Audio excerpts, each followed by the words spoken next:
I was a skeptic on companions, but no more. This build for Bastion was able to tank veteran hard mode dungeons and veteran Dragonstar Arena. Welcome back, gang. This is Deltia from Deltiasgaming.com, and I'm here to share with you the practiced and proven Bastion companion tank build for the Elder Scrolls Online Blackwood chapter. This video will cover everything you need to know: priorities when leveling your companion, endgame skill loadout, gear, and priorities on trait that makes Bastion shine as a tank. I'll go over important tips and tricks for controlling your companion and making Bastion a vital part of your group. We'll be covering many more companion builds, but this just works. Not on paper, but in Tamriel. And I'm going to show you how to use it. And special thanks to my Patreons for sponsoring this video, and if you wish to be featured in the end credits of future videos, link in the description below. Thanks for watching.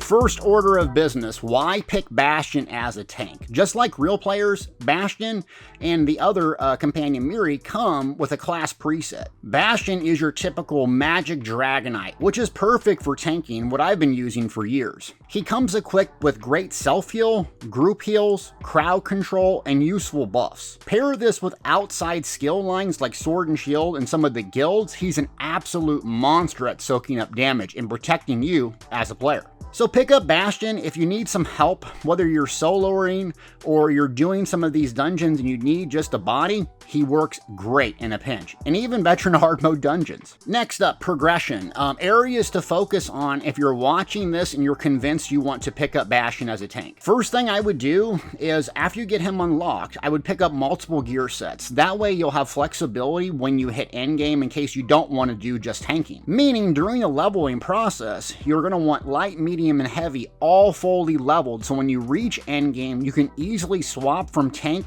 healer, DPS, melee, range, and so on. So I would go get a heavy set of armor, sword and shield to start, and I also pick up light and arresto staff or light and destruction staff, so as soon as heavy and sword and shield are leveled, you can switch and start working on leveling those skill lines. Trust me, it'll save you a lot of time if you want to change out the role. Focus on your guild skill lines next. Mages Guild, Undaunted, and Fighters Guild. These skills are the bread and butter and what make you shine as a companion. So you're going to want to focus on combat level eventually, but doing those dailies is your #1 priority because you can increase your combat level, you can increase your rapport, and you can get access to the best abilities in the game. So work on that. After you got those guild skill lines to at least 6 or higher, I would focus on combat level next. Whether you're going to grind in Black Rose Prison or Skyreach or an Overland Zone or farming dolmens and world bosses, I'd prioritize hitting the max level 20 so you can get ultimate slotted and all your skills accessible. Lastly, then I would start focusing on the gear pieces, collecting the right specific gear pieces, and I'm going to give you a priority list because it's pretty sparse pickings right now. So Vigorous to increase max health is my go-to, or Bolstered to reduce damage. Both are great options, but start focusing on the gear as a last priority because it makes a good impact, but not the biggest in comparison to the guild skill lines. Speaking of guild skill lines, let's switch gears and talk about the skills next on a companion. So companions are a little bit different in how they use skills, in case you don't know. It's a priority system, so they work left to right, and their resource is not magic or stamina health like a player, it's time. So they're going to go on a cooldown after using an ability, and going left to right, they're going to run a conditions check. Has this been condition met? Is it off cooldown? Fire off the ability, so on and so forth. So how you position your abilities 1 through 5 is actually quite important because you want those really heavy cooldowns to go off right away so they come back early and are more accessible later. So the first skill we have is Savage Instincts. This is from the Undaunted skill lines, needs to be leveled by completing specific daily quest for the Undaunted. The pledge vendor is the person who has these quests, and I have a separate video on progression. It's a range taunt. Why I like this so much, and the #1 key is it starts off the fight very well. So when you use the pet command, which I'll get into a little bit later, to start the fight on your priority target, he's going to shoot this off, because otherwise if you use the other taunt in Sword and Shield, which we'll get to later,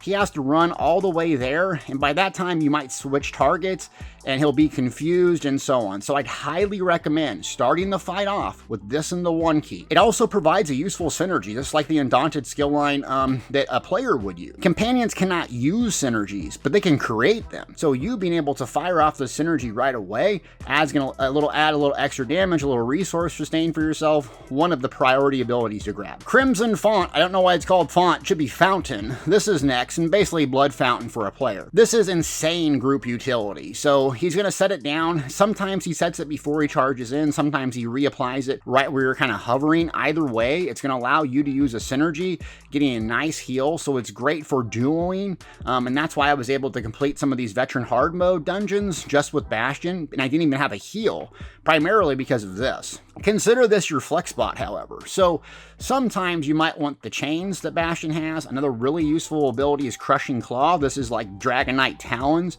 for crowd control. You can have another self-heal as well, because Bastion doesn't need a whole lot of healing the way we have him set up, but early on he might. So consider this a flex until you get your Undaunted leveled up and can get this. I think the most important ability that we have for Bastion is Ritual of Salvation. Absolute must skill. Companion tank can access this. Puts down this rune from the Fighters Guild. 20% damage reduction while you're in this little rune. Yes, 20%. So if he puts this rune down, especially if it's on the 3 key, usually he throws a taunt, closes the distance, puts that fountain down, and then lays the ritual down. This thing will make him so much for survivable. Now, me as the player, if you read the tooltip, it does say that it reduces allies' damage as well. When I move in this, I don't see necessarily that it reduces my damage on the tooltip or buffs. However, according to the tooltip, it does. So I love using this ability if I'm playing my Magpar or Stampar because I'm in melee range. And so I kind of sit in that rune with Bastion as well, and you'll notice that the rune, the damage reduction, is not a part of the buff system. So you, the player, it can stack with other buffs like Minor Protection, which you get for using Adric Spear abilities as a Templar.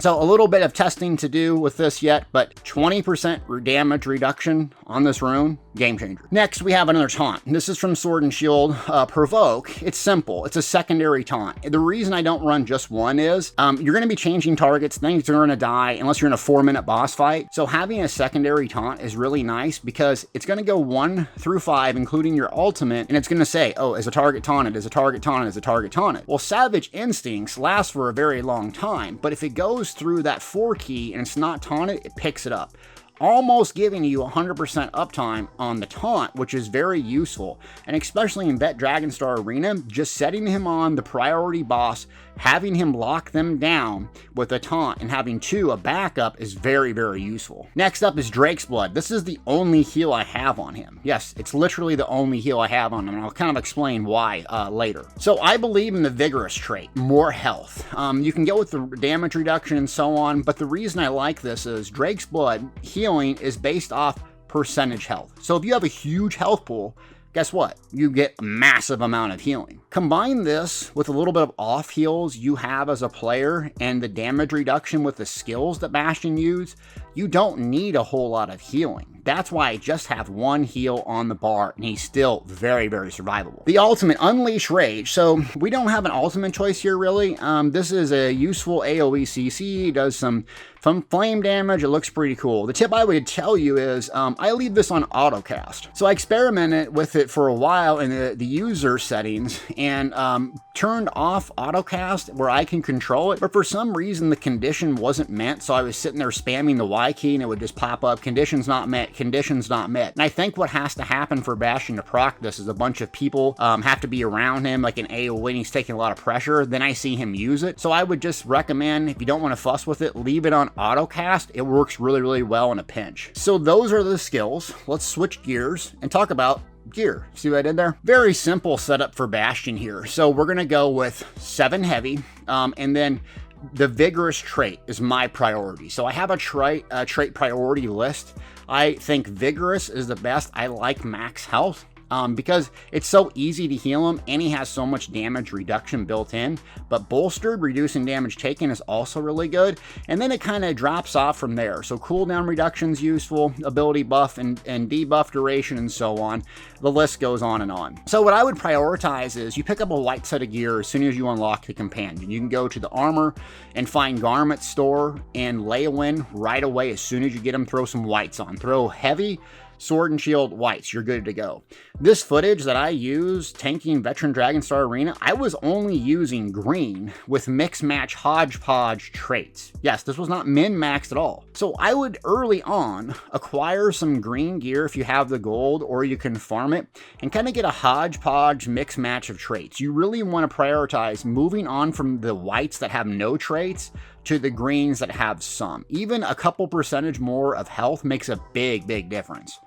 So once you got that going, then you kind of move on to the actual trait that you want, blue into purple, because this is super expensive right now on live server. But don't wait till Bastion is mid-max to take them out there. The skills and how you use them, how the priority is much more important than the gear. So don't think you have to wait till he's all best in slot purple gear. I didn't, and we got through Vet Dragonstar Arena, so you don't have to either. Now let's talk about the companions' tips and tricks. I've learned a lot. I absolutely love playing with them, and there is some actual skill component to this, and that comes from the controls. The most important thing you need to do as a player is understand how the controls work. So just like commanding a pet, you'll need to hit the Y key on PC. The left mouse is what attacks, or you hit the right mouse and it returns to you. Okay, Deltia, great, we can read controls, this sounds simple, but Bastion doesn't know when to move out of bad AoEs. You should. You should know the mechanics. So, for instance, how this actually works in reality is Bet Dragonstar Arena 1. The first boss has a mechanic where he puts down essentially the Fighters Guild rune, and it has a massive heal that will quickly heal him up to full.